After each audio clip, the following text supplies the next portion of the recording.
doctor finally entered the room, still dressed in his clothes, surgical clothes, and his head was low and his shoulders was down like this. And he came over to my chair and he squat down beside me.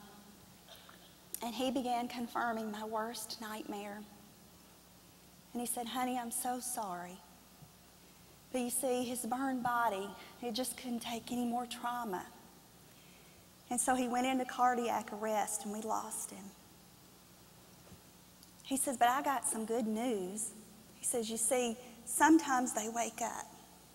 And so we're going to give him 24 hours and we're going to see if he wakes up." And I realize now that those 24 hours were really for me.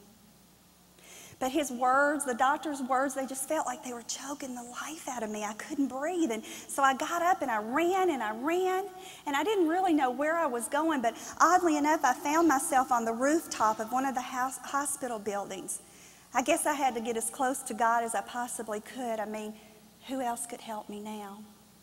And I remember standing up there and watching the people walk by on the sidewalk down below as I was up there pleading with God.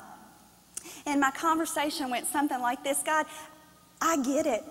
I understand. I understand if he lives, he won't keep his arms. Lord, I know what that means. I know that means he'll never play ball with his son. I know that means he'll never hold me again. But oh God, please just let him live." But God had other plans. And as the clock ticked down, there was no response. And as I sat there beside him, I knew he was gone. But I just couldn't let go of him. You know, I just couldn't. And then all of a sudden that strength came over me again, and it enabled me to do what I couldn't have done without it. And I got up and I walked into that crowded waiting room and I announced, "He's gone. It's over." And I'll never forget, his sweet mama stood up from her chair and she walked into her son's room.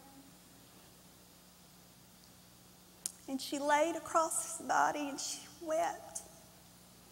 And she caressed his feet, the only part of his body untouched by the fire.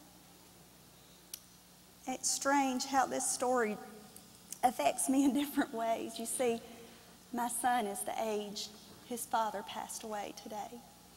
And now I see it from that sweet mama's point of view. And as she grieved for her son, I stepped out of the door and I left them alone there. Okay, everybody just blow it once. Get it over with. Well, after the funeral was over and the people were gone, there I was, alone, a brand new mama and a widow at the age of 21. And I want to tell you, I was ticked. Boy, was I mad.